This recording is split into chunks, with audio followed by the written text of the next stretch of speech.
Howdy, folks. Greyhawk 4x4 coming at you again. You're a resident vintage gamer. Sunday chat, Sunday gaming chat is upon us. And as I'm assuming that some of you are also going to be paying attention to the football playoffs that are going to be starting any second now. So, my team's already out of it. The Raiders are already out of it. So, as long as Tom Brady doesn't go to another Super Bowl, I'm happy. Hey, Bastille. So, Bastille, I think you were absolutely right about the fact that because I was wearing that white shirt, that it was darker for whatever reason. Because now I'm wearing dark, and I don't seem to be having the same problem. So, from last time. But I do need to have my wife give me a haircut. I do know that. So, hey, Lindis, how are you? I think there was like 4 people waiting. So,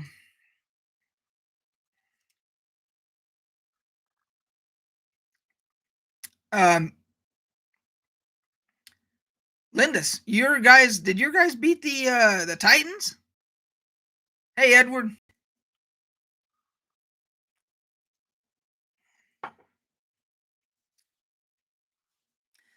Yeah, the Titans, those poor bastards, they can't ever seem to. Yeah, the Packers got beat too. Yeah, the Cincinnati beat the Titans, and the Packers lost to San Francisco. So, that I couldn't believe that the Packers only got no points. If they got like 1 touchdown or something like that, I can look it up. But yeah, I don't think. Well, it could be the weather too. So, wait and see if anybody else gets in here. What gaming topics you guys want to talk about today? Because after that groundbreaking news we got last week with Blizzard and Microsoft, it's kind of slowed down on the gaming news. There was one thing. But Linda's the Bengals are your team, right? If I remember, because it was your team that beat my team. So now we've got to get Cincinnati, hopefully, to where he knocks. I would love it if Cincinnati knocked Tom Brady out. That would be awesome if they knocked his team out. So, but that probably won't be because they're AFC, NFC, so that wouldn't be until the Super Bowl. So, Edward, I love these things, man. These things are awesome. Did I already? Oh, that's just dust. Very well made products. I didn't think I'd like the little smaller size than like the regular full size, hardback like D&D books. But I actually think the smaller size is kind of nice. And I like the fact they got all the tables. They've got all the tables on the inside the front cover and the back cover. That's real helpful. And then they've got some pretty decent artwork in these. Let's see here. And yeah, they got some pretty decent artwork in here. And the simplification of the rules is actually really growing on me. Now, this is the advanced fantasy, so there's more options in here than the regular classic. So this is basically like your basic, and this is your advanced, obviously. And I'm really digging it, actually, because you have more time with these. You have more time to. It's like it's like old school D&D where you had more time to worry about role playing and all of that than being bogged down with a gazillion rules, you know. So yeah, I really like it.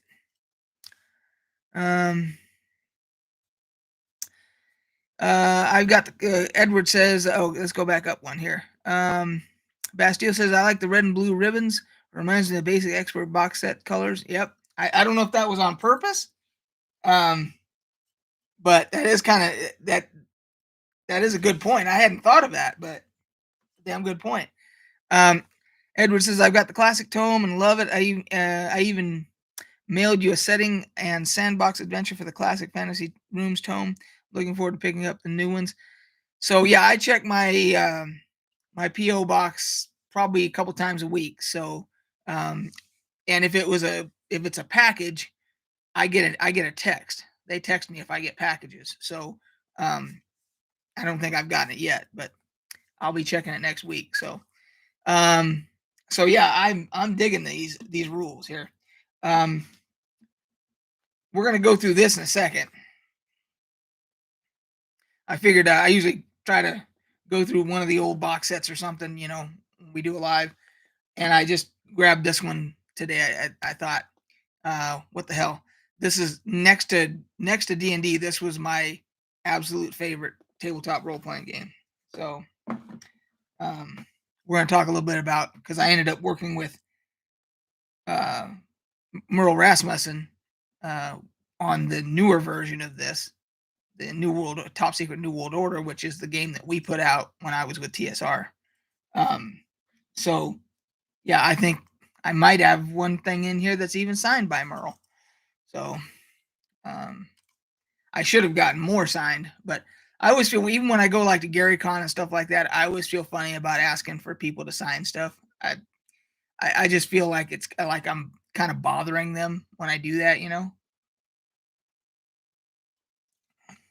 because I think some people get shit signed just to turn around and sell it.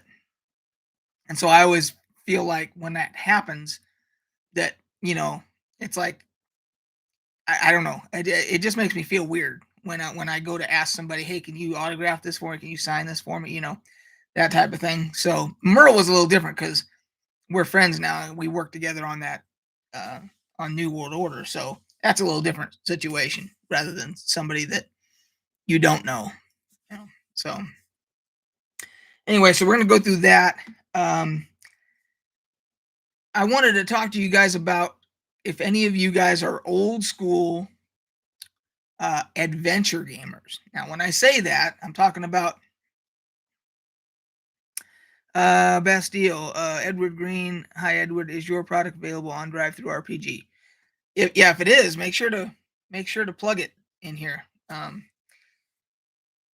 So if any of you are old school adventure gamers, and I'm talking about PC adventure gamers, when I say adventure games, I'm talking about the old point and click, your Police Quest, Space Quest, Gabriel Knight, King's Quest. Those were the old school point and click adventure games. I mean, there was a shit ton more, but they were mostly put out. The predominant producer of those was Sierra. Was the company, it was Sierra. I don't know if it was Sierra Games. It might have just been Sierra Games. And they got bought out by Activision. Well, now Microsoft owns Activision. Now, under the Activision ownership, they didn't do anything with the Sierra titles. They didn't do anything with any of it. So now we're hoping that maybe Microsoft might say, hey, let's do some reboots of some of these classic adventure titles with that, updated graphics and all that. If any of you guys were even Monkey Island, like the Monkey Island adventures, that was LucasArts, and then you had some Indiana Jones that were adventure games, point and click. There's a whole shit ton of, and so Disney, of course, owns that stuff. You know, um, the any of the LucasArts stuff, but the point and click adventure titles, those were fantastic, and we maybe get some more of those backs now. So um, now that Microsoft has it, time for do number one today. Here,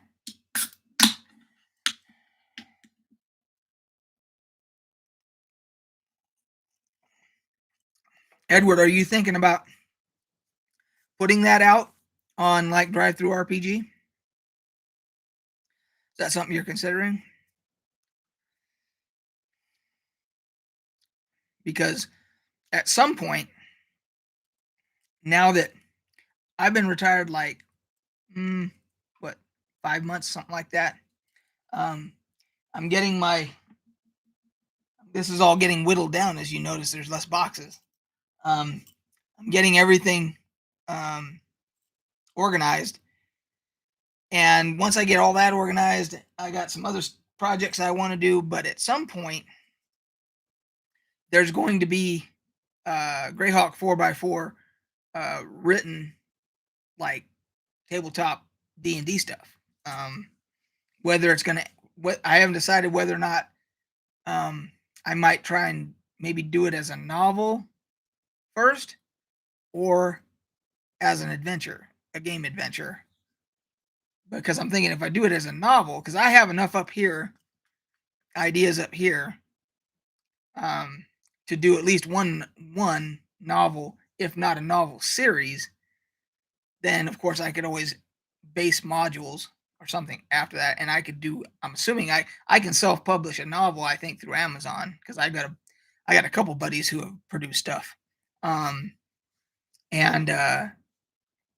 then uh, I could always decide through drive through. I could always do PDFs or whatever of like adventures and stuff like that. So don't know. Those are more long term goals, but it's you know definitely in the works. So um, Edward says I am eventually. Okay, good. Yeah, because everybody should get be able to make a little bit of money on their creativity. They ought to be able to enjoy the benefits of doing the work and putting it out there. Everybody should be able to um, reap the benefits from that. So, um, are you going to link a PDF? Is that what you're going to do, Edward?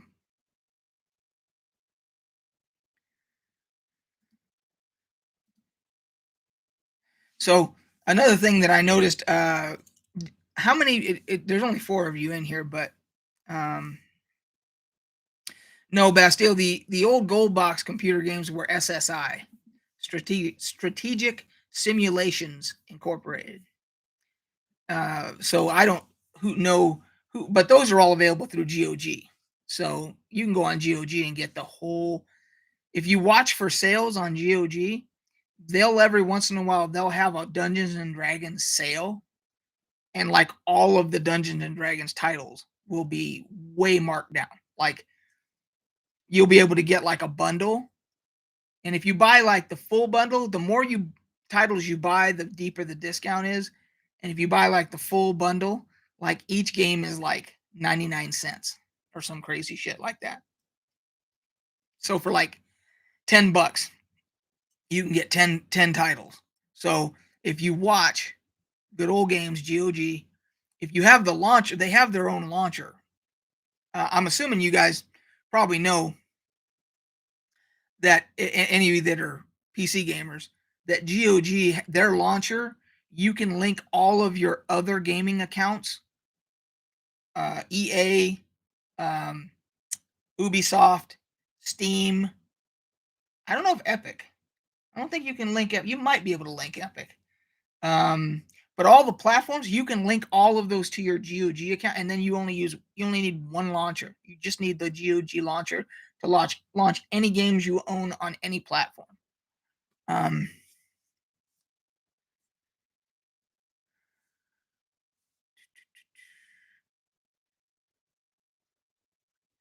see here. Edward says, I'm a school teacher on the side. I'm a singer-songwriter. A friend who made this. We have an old school Zion player's guide, setting sandbox. I pressed 50 of them. So this is limited. The link takes you to Google Drive to read the game. For whatever, if you're trying to link something, it may be that it's not letting you because I'm not seeing a link showing up.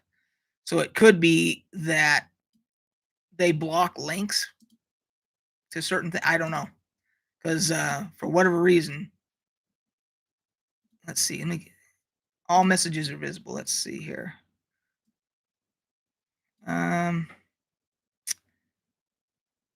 Yeah, I'm not seeing a link. So my guess is that for some reason it's blocking links or something.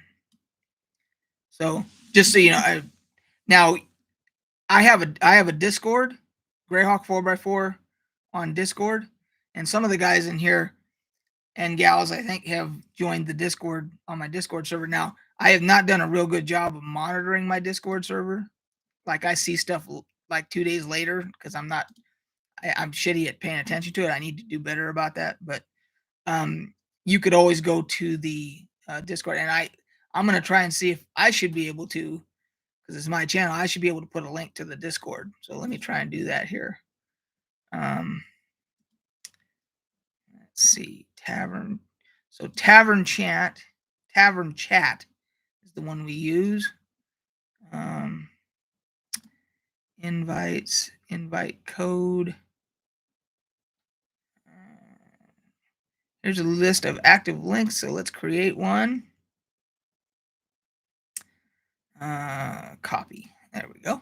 So we will do that and see if this works. Okay, now, did that link show up for you guys for Discord, for the Discord server? I can see it, but I want to make sure you guys it came through for you guys. So, hey, Gary. So yeah, that's the if you guys are seeing that link, that Discord link, then if there's something, because for whatever reason, Edward, it doesn't like your link because whatever you're trying to put in here is not showing it. So you can always go to the Discord server and link it there if you want to. So let's see here.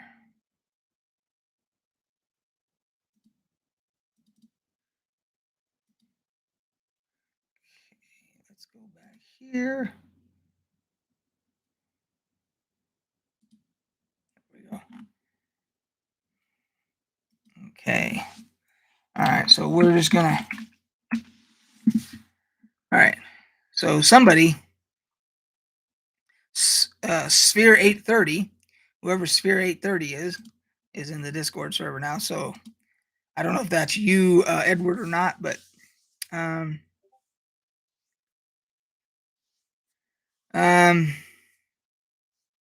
what childhood void does playing childlike video games fill for you? Is that your attempt at throwing some shade there, Gary? Do you have an issue with people, grown adults playing video games? Do you have a problem with that?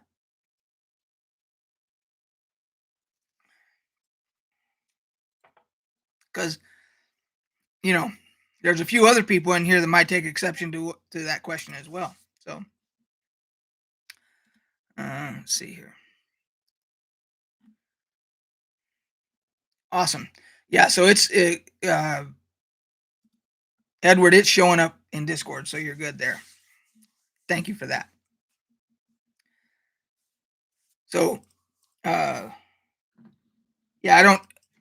I'm not sure. Do you have a follow-up question to that, Gary?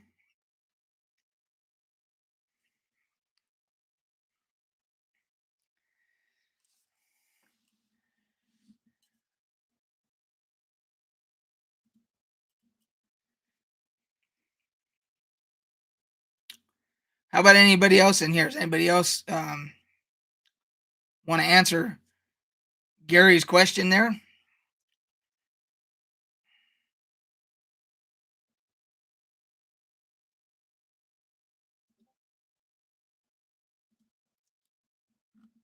Let's see here.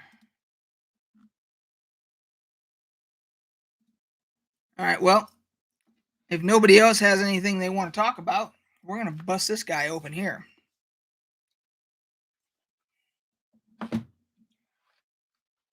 So, for any of you that don't know, this was made by the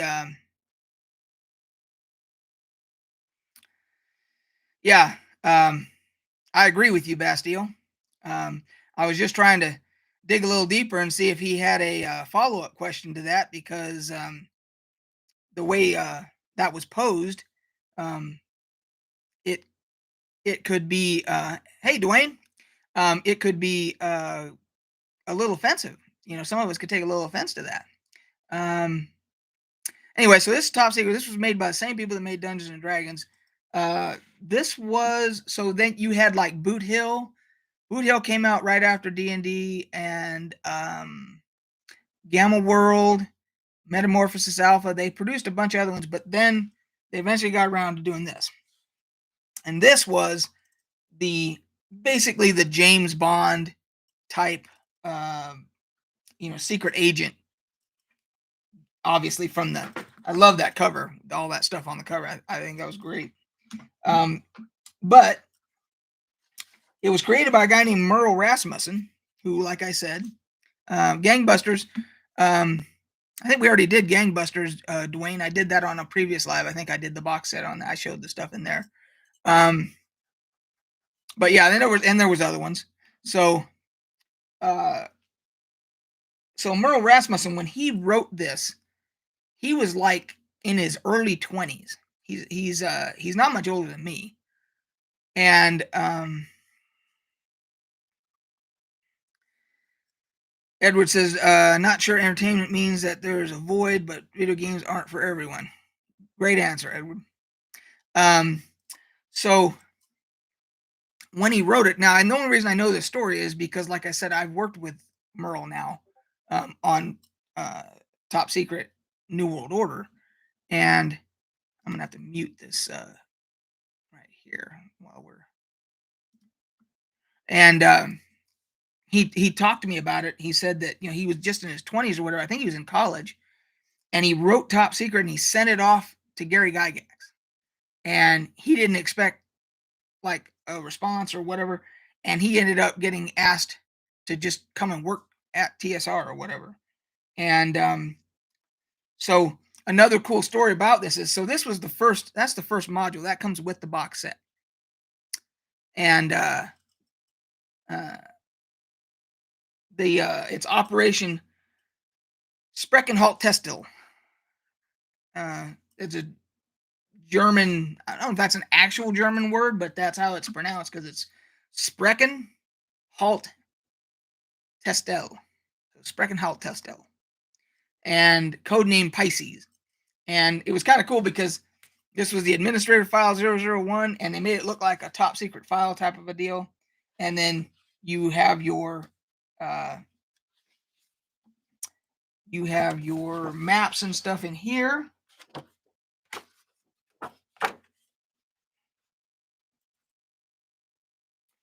Which were all very well done. And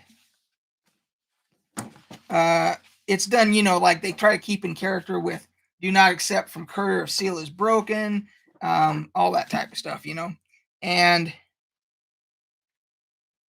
then of course it's like it's like a D&D module, except it's in modern time, and it's all like, James Bond spy stuff.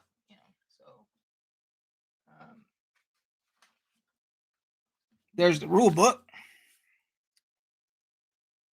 And I don't know if this is the one.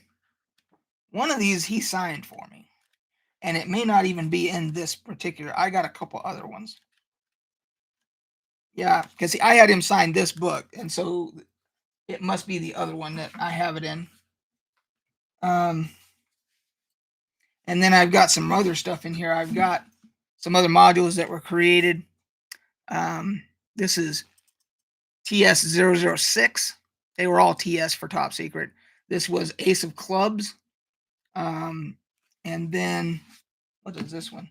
This is the Orient Express. This is Top Secret 005 Orient Express. And I have another one of these, I think, in shrink wrap, because this one I think is incomplete. But it has a map. I'm not going to open this because every time I do that, I end up tearing one. So I'll just open it just a little bit. But it's a map of the actual train, the Orient Express. And let's see here. Oh, so I do have another. Is this the one here? Yeah, see, the other one must be. So there's another one. I got two of these in this box alone. Because like I said, I have purchased collections from people before. So the one that I have that's signed by him. Oh, wait, there it is. So he signed. This is where he signed the module. This is another copy of the module. And on the back, he signed it on March 25th, 2017 at GaryCon 9. And there's his signature right there. So yeah, this so I got this signed, and I'm pretty sure I got it. He signed the red book on one of the other copies I have as well. So and then separately, there was an administrator screen you could buy, and it came with a little mini module in it. I don't think I have the module in it right now,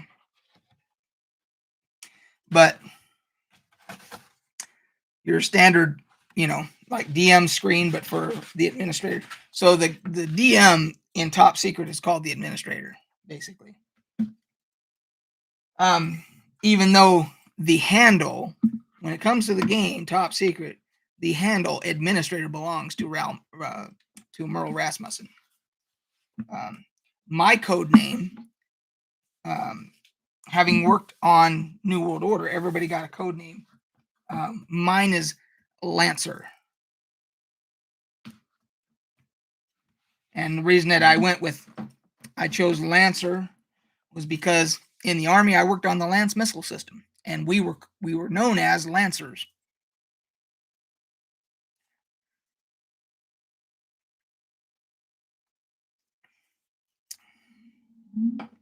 So anyway, Top Secret is probably my second favorite tabletop role-playing game behind Dungeons and Dragons.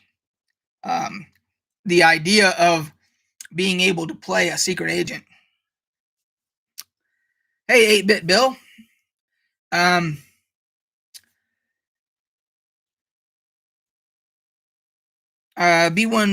B-1B bomber is also called a Lancer. I did not know that. That's another good piece of trivia there. The idea of being a secret agent like James Bond and being able to get all these cool gadgets, and travel the world and take on all these secret missions and all this stuff. As a kid, now when this came out, I was probably 13 or 14, somewhere in there. It might have come out a little bit before that, but when I got it, I was 13 or 14. I mean, to me, that was like next to D&D, next to going and fighting dragons and shit. Being a secret agent was awesome. So anyway, yeah, that's just one of. I've got some other a lot of other top secret stuff. This kind of shows you, basically what was in the box. So, one of my favorite box sets right there. So, did anybody else play Top Secret? And there's also another one based on the James Bond franchise, James Bond 007 tabletop role-playing game. That was put, I believe, out by Games Workshop. I believe. I have it back there. I could take a look one of these days and see. I can actually show it to you guys too. That one has a cool book called the Q book, Q files, or the Q book, or something like that. And it's based upon Q, the character that did all the cool gadgets and all that stuff. The Q manual. That's what it's called. The Q manual. And that one. So I have a couple of Q manuals because through buying collections and stuff. I had one, and then I bought a collection. I think they had one, and they're kind of nice to have because you can use the Q manual from that to give you ideas even in Top Secret, even though they're two different systems. Still, you can adjust the stats or whatever to put it into your game in top secret. So anyway, I thought you guys might enjoy that. Oh, so our campaign, our, for lack of a better term, D&D campaign, even though we're using the OSE rules and it's in the Dalmanwood setting, we played Friday, and it was a very interesting session because the DM created some content right there in town. We ended up not even having to really leave town for the entire session. There were a couple of mysteries that needed to be solved right there in town. And it basically took us the entire session to do that. Now, I will do a separate video where I go into a lot of detail about, all the everything that was involved with us solving these mysteries and all that. It was a very fun episode, session, whatever. And the fact I love town adventures. I got no problem with town adventures. A lot of people that play tabletop, they don't care for town adventures. They want to go out and they want to fight the big bad uglies. They want to go out and slay the dragon, slay the orcs, and slay the whatever, and dungeon crawl and do all that stuff. Proudfoot Underhill. Hey, that's a great handle, man, or ma'am, or whatever pronoun is appropriate. Hi all, I'm new to Greyhawk but interested. Well, Greyhawk, there's a lot of material out there. If you want to do some more on your own time of researching, if you Google Greyhawk Cannon Fire, the Cannon Fire website is basically your treasure trove of everything Greyhawk. It's a very well done fan site, and it's been around for a long time. So, Hobbit, okay. I'm only 5'6", so I have been called a Hobbit before myself. So, you're in good company. So yeah, Cannon Fire. Now let's see. I might even be able to. Let's see if it'll let me put a link to this here.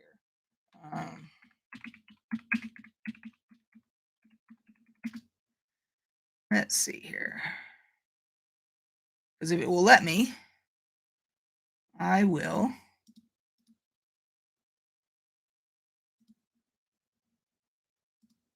Put it here.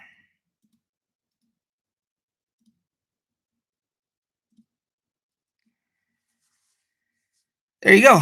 Cannon Fire right there. I'll even test it from a new tab here. Yep. I just opened it up with a new tab. And that basically is all of your stuff. Bastille says, I too am 5'6" and have wide, hairy feet. Mine are probably normal to a little bit extra wide, but they're not real hairy. So I guess I'm good there.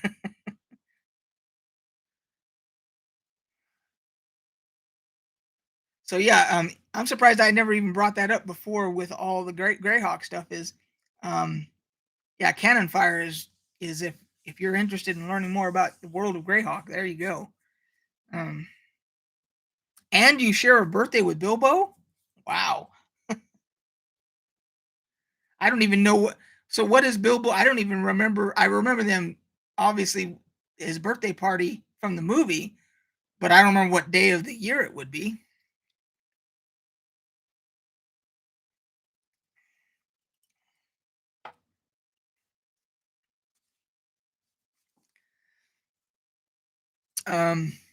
Let's see. September 26th. So do they? I can't remember. Do they say that in the movie? Because I don't remember that.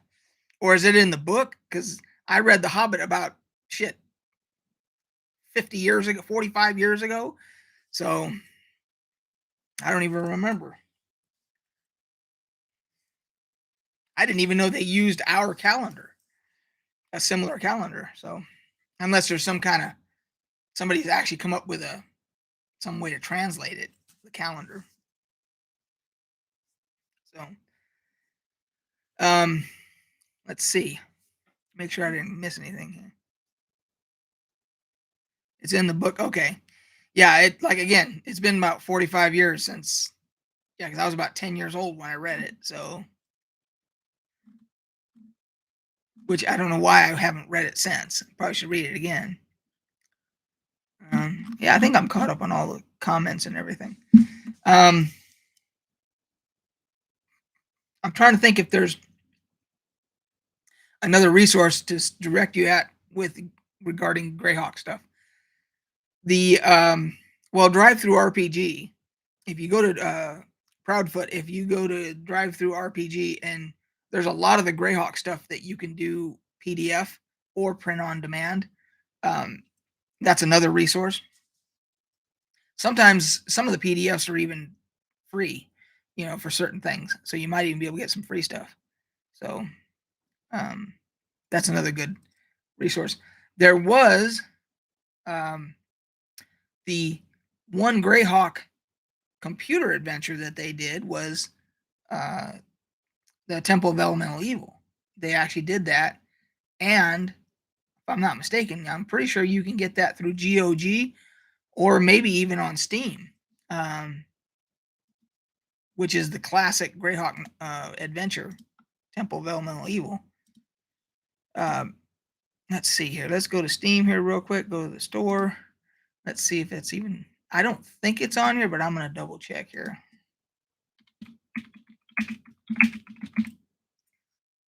Fantasy Grounds.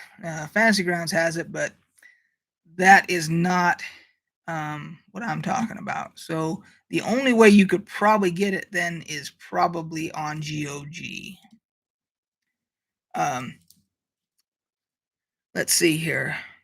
Bastille says, I forget where I heard that Tolkien possibly mentioned it. Yeah, maybe in the book. Yeah, but it's interesting to know now. Now I know Bilbo's birth date, and I know Bastille's birth date. So, now now that I've actually mentioned Temple of Elemental Evil, the computer game, if you find that, whether it's on GOG or where anywhere that you might be able to find it, there is a patch that is absolutely necessary to get it to run. There is a fan group called Circle of Eight, and they created a it's not a mod, it's an actual patch. And if you ever decide to do the computer game Temple of Elemental Evil, you got to go to Circle of Eight and get their unofficial patch, because otherwise there's points in the game where the game will just lock up on you and think there was a whole lot of problems with that game. I forget who produced it, but they fixed everything. So Edward says, so I placed 4 separate links in Greyhawk's Tavern Discord. There's a player's pamphlet, referee pamphlet, and a sandbox adventure module. The 4th link is a turn counter for old school games. Let me know how y'all dig it. Thanks, Edward. Yeah, and I saw them, so that did go through on Discord. So yeah, it just wouldn't let you, for whatever reason, it wouldn't let you put a link here. So I may have forgot. When I do each one of these lives, there's a box you got to check that says allow all comments, and I'm not sure if I checked it this time, because it's not by default. It is not checked. You have to physically go in there and do that.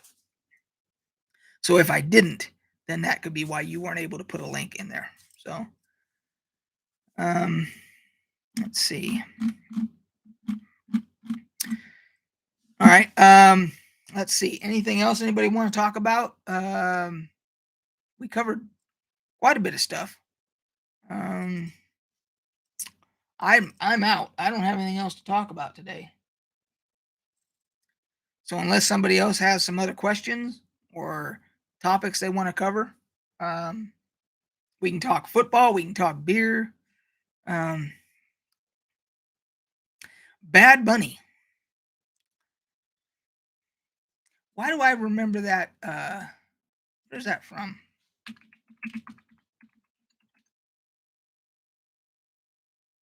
Oh, he's a rapper. So you've named yourself after a rapper, huh?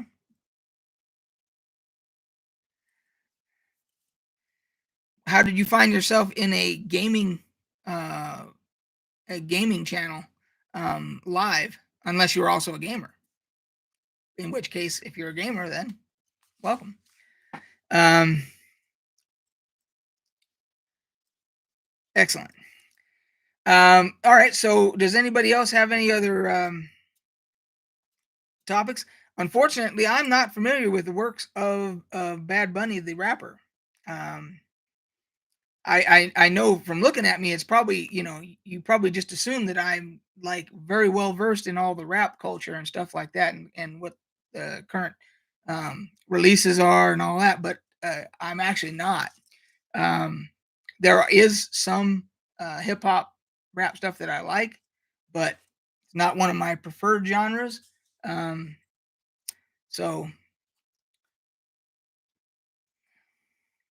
have I watched The Office? Yes, I watched quite a bit of The Office. Now, I watched the American version.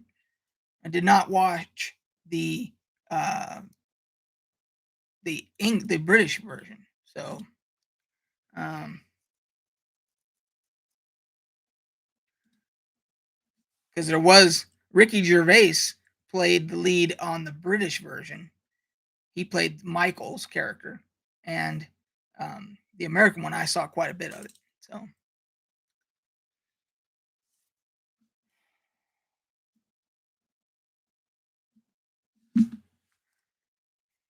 anybody else? How's the football game going? Anybody know? Let's take a look here. Let's see, because the playoffs right now says the Rams are ahead of the Buccaneers 10-3. Um, and then the Bills and Chiefs don't play till later. So, um, of course, I'm rooting for the Rams because I can't stand Tom Brady. So, um, really, damn, I thought I was. In all seriousness, I thought because I even follow some reactors on YouTube that react to a lot of hip hop and stuff like that. How the hell I did not hear that person? So, um, Bastille says we started watching Ashes to Ashes on BritBox. The only rabbit artist I know is Nuclear Rabbit.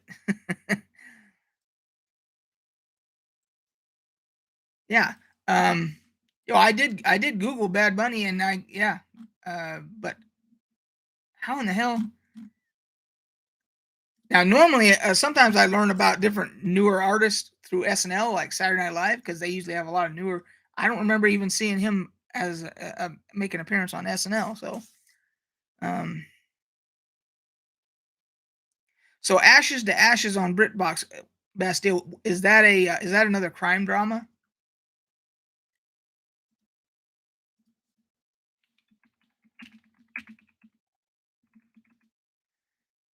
Um,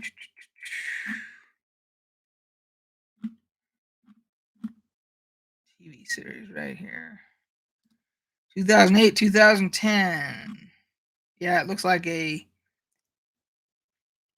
looks like a crime drama. Yep. So,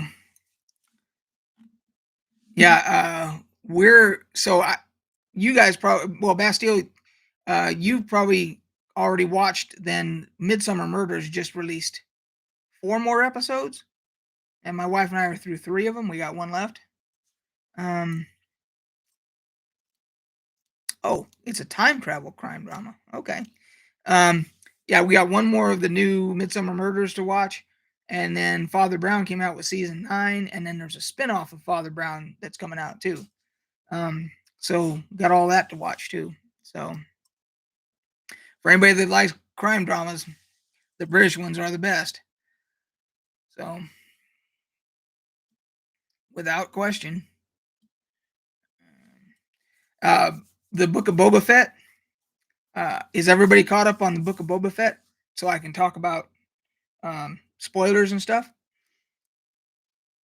If anybody is not, if anybody is does not want to hear any spoilers or whatever, speak up now or forever hold your peace, because I'm gonna talk about spoilers on Book of Boba Fett.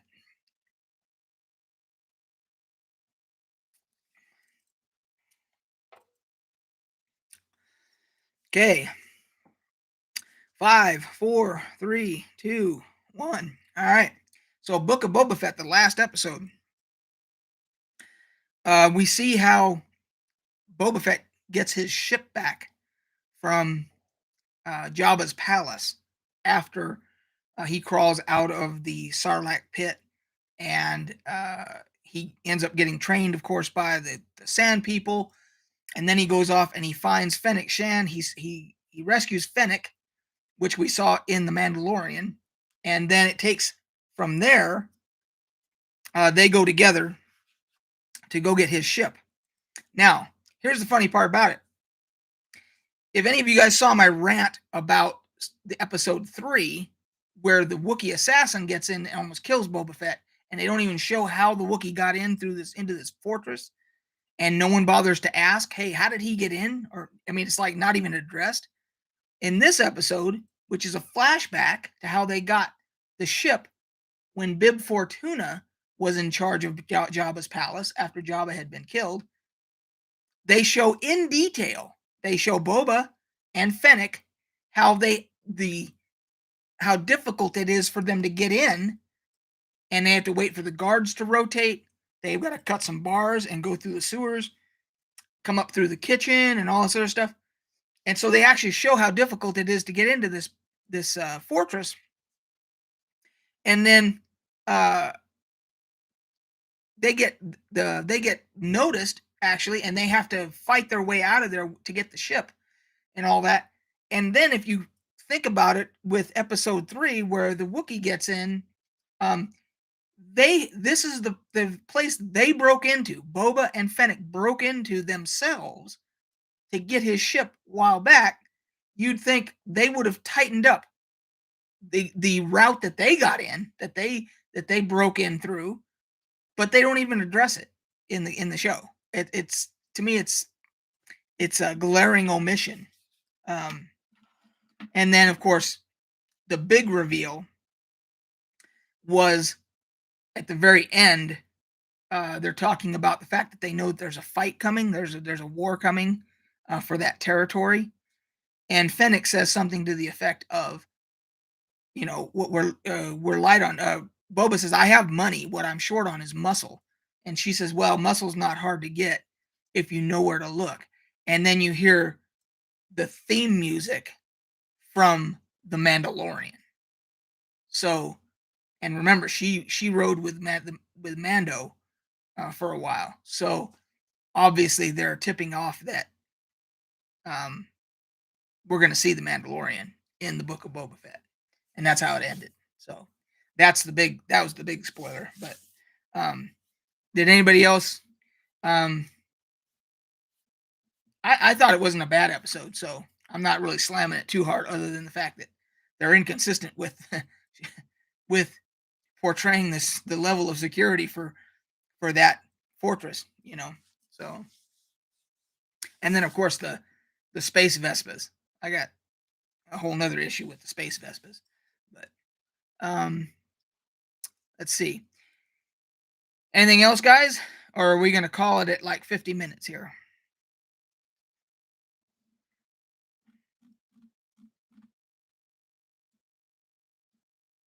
Hey, Colin, did you literally just check in, Colin?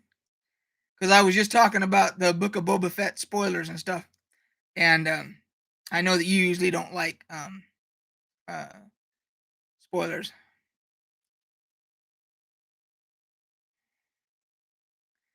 Correct, Bastille. The scene in episode 4 where Fett comes across Fennec, that was the same scene from The Mandalorian. They basically did a crossover there. They're showing you, yeah.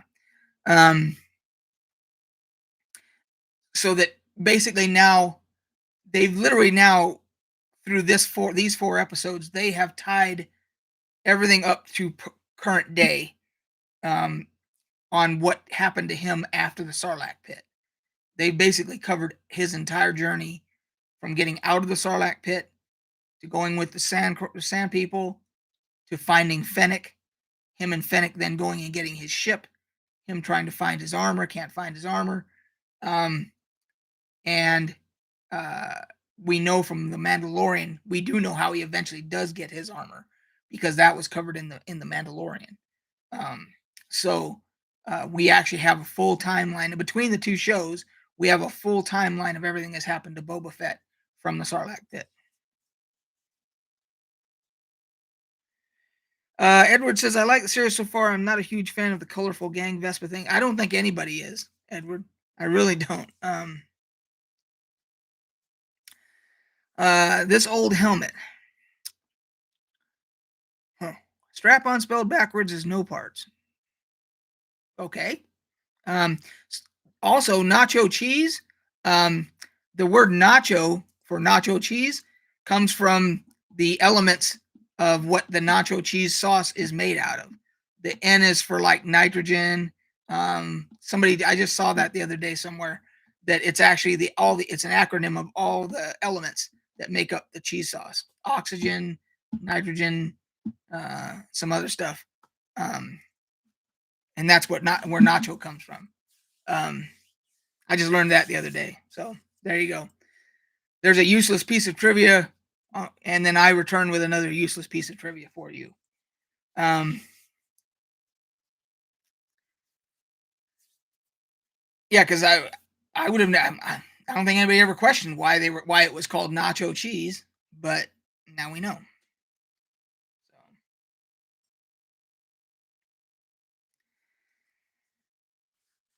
So, Colin, what's going on in your world? What's happening over in Scotland? Yeah, NAS or NACHO. I forget what sodium. Yeah, let's see. Yeah, because it's Na for.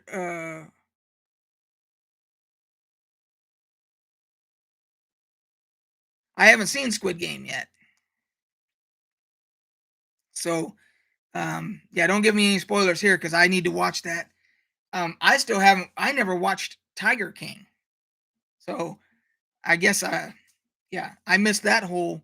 See, a lot of people watched a lot of that shit during the beginning of the pandemic because everybody else was locked inside, and my fat ass had to go to work every day during the pandemic. Up until I retired, I had to go and work every single day during the entire. I mean, I remember driving to work in the middle of the first lockdown where I was literally the only car on the street. Um, yeah, that was weird. Uh, Literally, there were no other vehicles. I was at my facility taking care of the swimming pools. Not another soul around except for the other maintenance guy that took care of the rest of the building. Me and him, basically for months, were the only two people in that building. Had the that's like, but we both were essential workers. You know, um,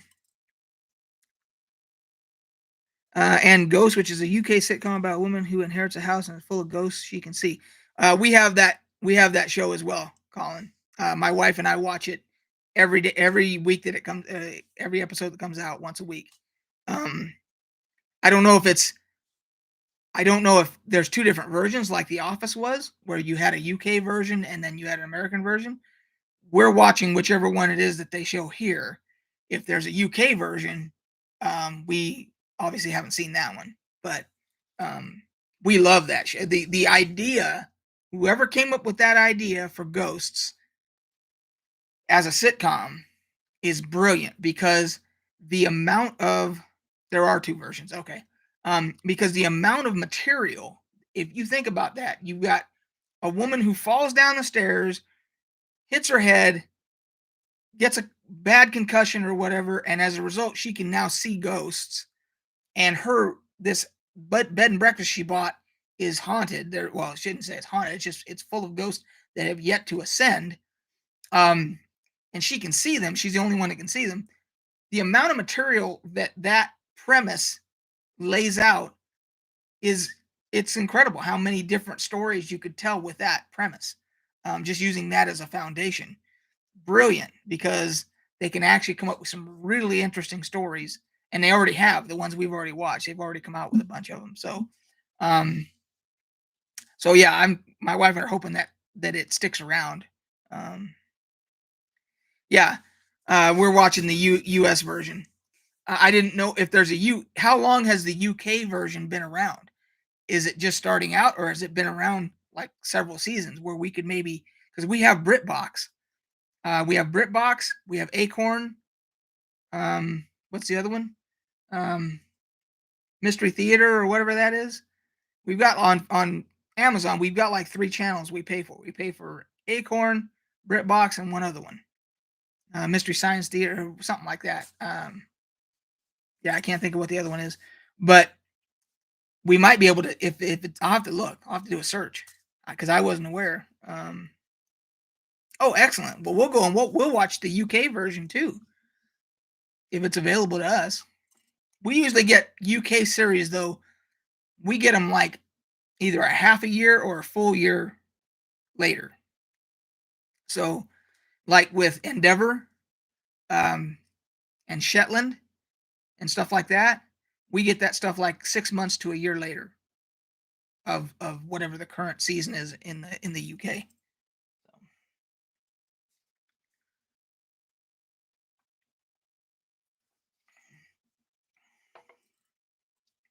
We are eagerly anticipating the next season of Endeavor to make it over here. So.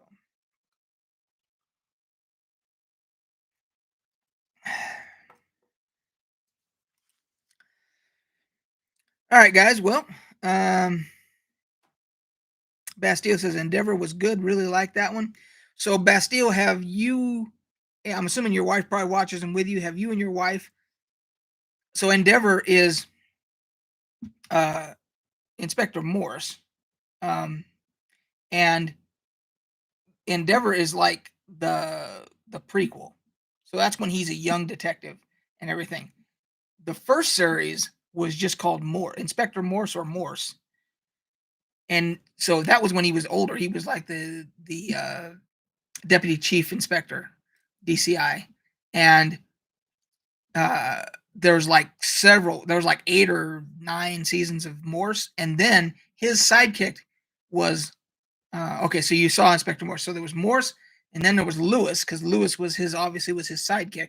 And then we watched all of Lewis. So we went in order. We went Morse, Lewis, and then we started watching Endeavor as the prequel. So yeah. And the one question I have, Colin, if you're still here, do you follow all of that? Do you follow like Endeavor and then before that Morse and Lewis and all that stuff? Because Lewis, he had a sidekick, the tall, a blonde dude, and I can't think of that character's name. We thought for sure because he was a well-liked character. We thought we liked him. I can't think of whatever his characters. We thought, okay, well, when Lewis retires, maybe they'll start another series with that.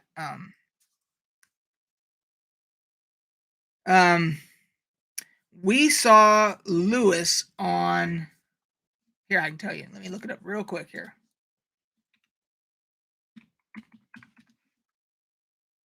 I can tell you exactly where we saw it because we did see it through Amazon on one of our channels. And I just have to find it here real quick. Let's see here. Should show on here. I believe it's on PBS Masterpiece. I'm almost certain that was what it was through. That's the other. So we have Acorn, BritBox, and PBS Masterpiece. And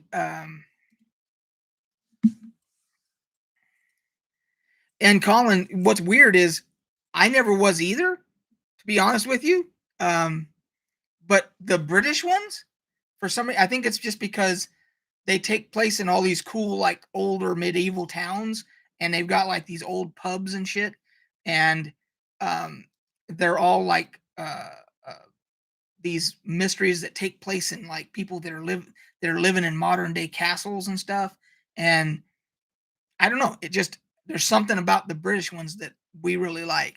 Um, like, I've never been one for, like, the police ones, the American ones, um, but the ones over the Midsummer Murders and uh, Father Brown and shit. I'm sure there's a bunch of them I'm forgetting. Um, but yeah, those we really like. So, all right, guys. Well, it's in an hour here. Yeah, Colin, I think you missed this. I was showing this old Top Secret box set, so you have to go back if you want to see it. You have to go back and watch the replay. Um, so went over that today. And, let's see here. What else? So I think that's it, guys. I think I'm caught up on the chat. Any other last minute questions before we call this?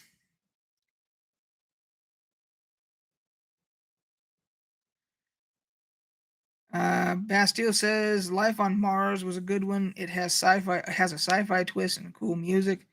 By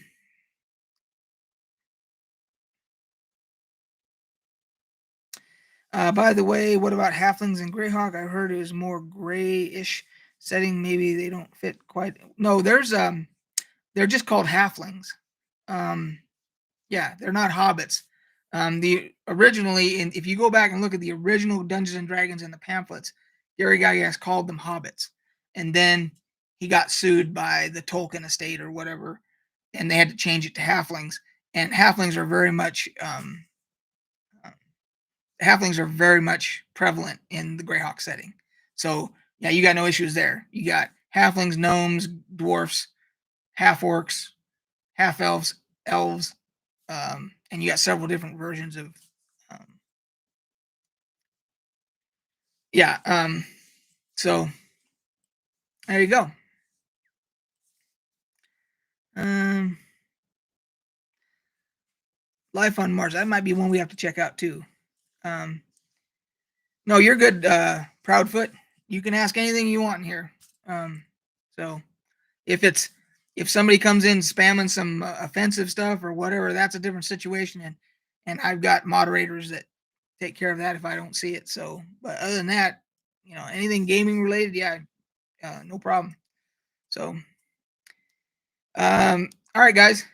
Until next time, I'm gonna do I'll do a separate video on the update for the campaign. Um, as I said, that was a pretty interesting session this time, so we'll do that, and then aside from that, we'll see you guys next time. We'll catch you on the flip side. Good day.